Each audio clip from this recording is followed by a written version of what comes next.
Coming up this hour, Association of Oil Marketing Companies Ghana says the demand for petroleum products has not been affected regardless of the hikes in petrol prices. Use fuel as is necessary. You don't use fuel unnecessarily, because where we find ourselves in Africa, we have to depend on the world market. Demand is not falling. Demand has always been increasing since 2005. It continues to increase. Building a digital economy will explore the use of robotics and its potential of transforming the future of work. The school wasn't teaching ICT well.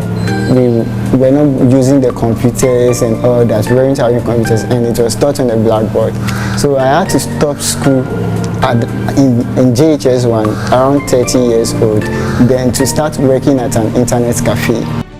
Also today on the Joy Business Van, the story behind one of Africa's fastest growing beauty brands, MGL Naturals. We touch base with the CEO, Israela Kafui Manso.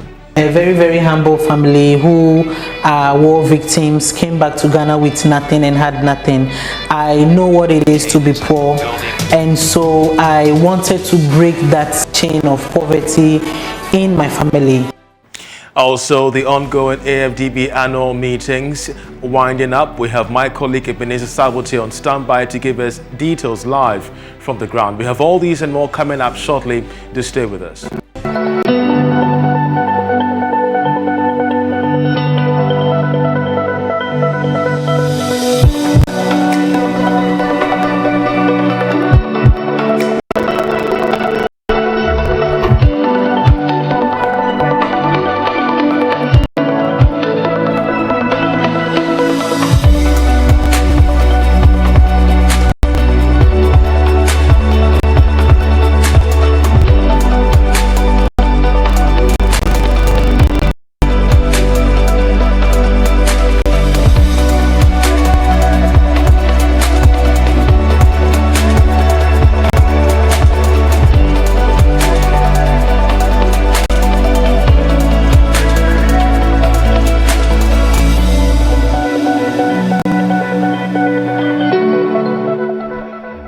Hello and welcome, I'm Charles Ayitey. The Association of Oil Marketing Companies Ghana says demand for petroleum products has not been affected regardless of the hikes in prices of the commodity.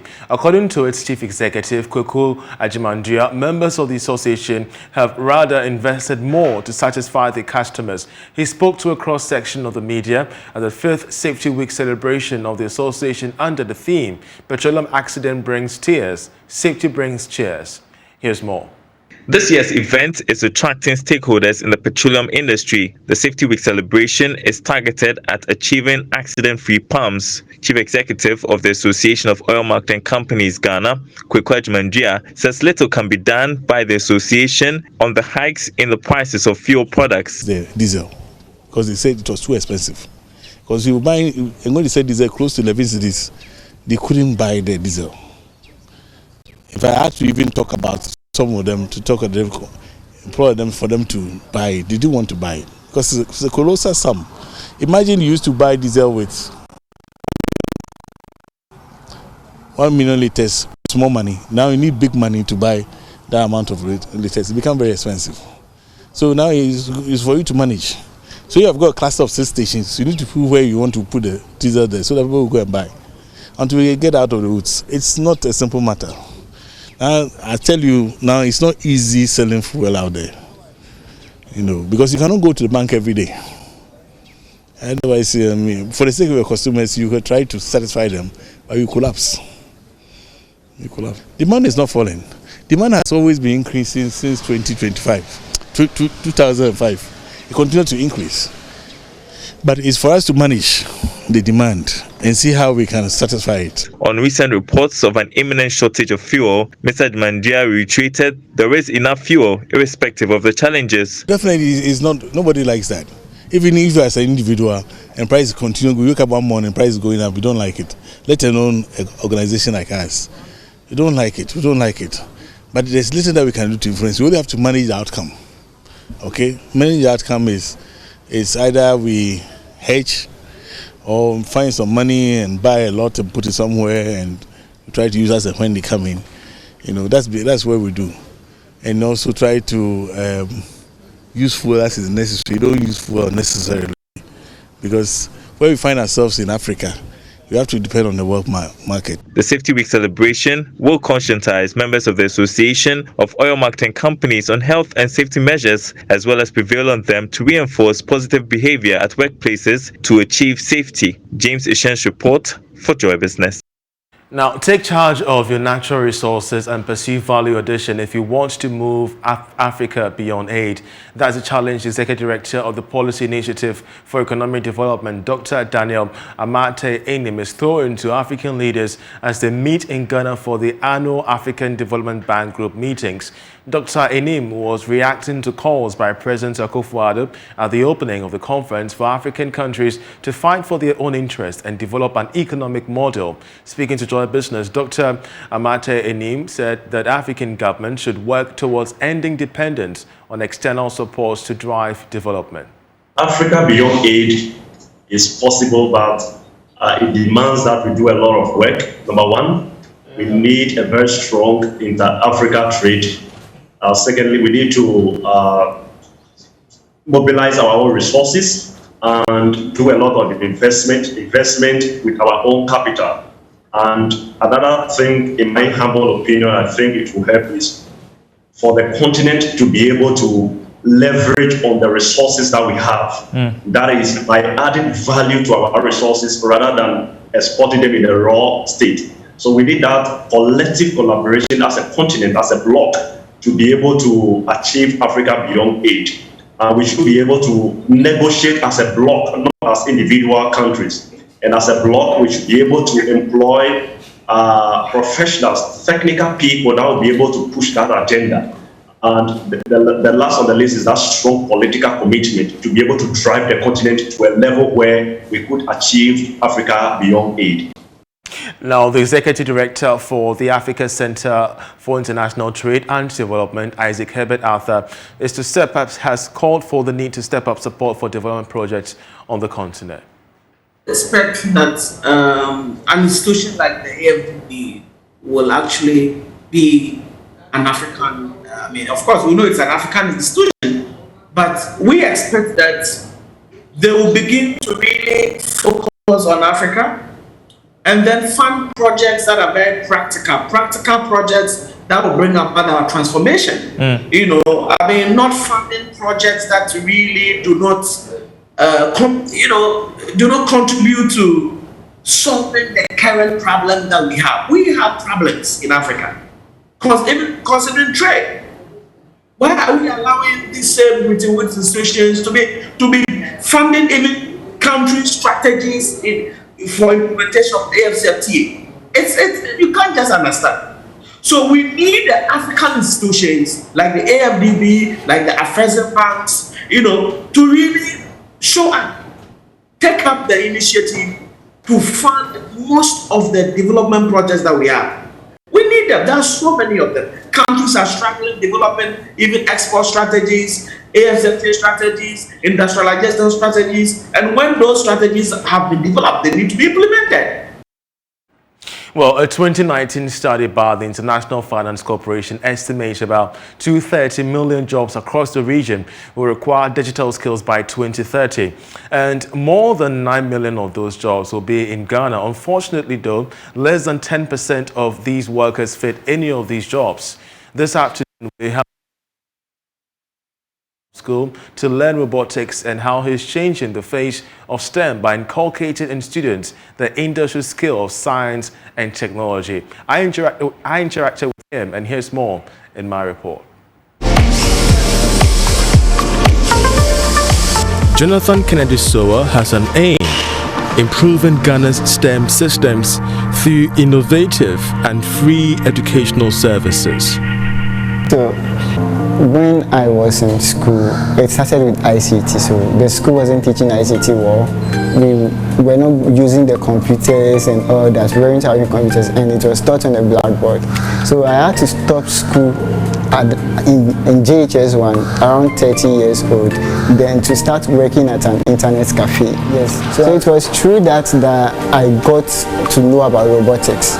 So when I came to the school, decided that we start a club.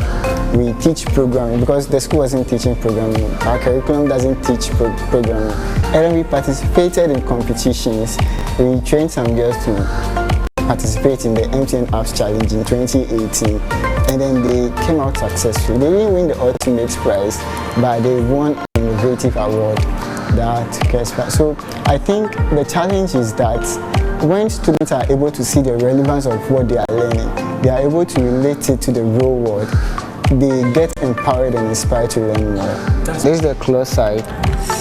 It picks, and then the arm side that lifts it. So this can be used on construction sites, disaster points, everywhere.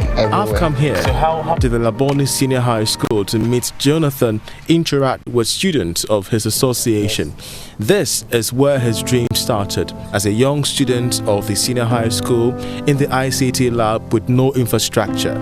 Today, Jonathan can boast of improved learning and association skills that beefs up the interests of these young students.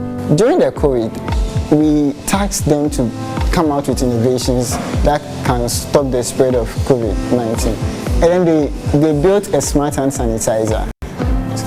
So you don't have to touch the sanitizer and all that. You just have to put your hand under it.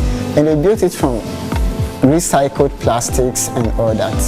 Wow. Yes. Digital skills are critical in the 21st century. Development post-COVID-19 has placed the world of work on innovation, STEM, and robotics. The future of work is changing. And then most occupations require STEM skills. So the skills we are building these students with are skills that the future occupations need. We are expecting more of the infrastructure so that many students will develop interest in the program. Harriet Clue-Jackson is head of department for the ICT department at the Labone Senior High School. We are praying that if God willing, we'll have the kits and then the facilities to teach the children. Most of them will do very well, and then STEM will grow as they have purpose. The STEM industry in Ghana is burdened, though young, shrouded with several challenges, including the exposure of young roboticists who are unable to navigate the trends of doing business in the country. This is a challenge that Jonathan seeks to solve. Through his company, InnovTech STEM Center, the young lad crisscrosses several schools in the country to teach students and teachers the intricacies of STEM education through robotics. So what's happening now?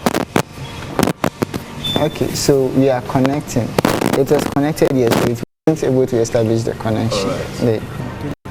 So how can we replicate this in larger quantities to be used in Ghana? It can be the same type of robots. Like making a bigger, so making this one the form by which it can be used on construction sites across the country. Yes, it can be used. This is actually like the prototype. This is a prototype. Yes, so it can be replicated. Yes, in a much more bigger. Yes, so with their knowledge with this one, these ones it's the advanced part. So they can just fabricate the metals, get the electronic components, and then build up their own. That's great. Moving it in an angle and all that, it deals with a lot of physics here. I see. So all these things I'm doing here has to do with physics? Physics, a lot of physics, yes please. Yeah. So who do you want to be? Where do you want to be regarding STEM?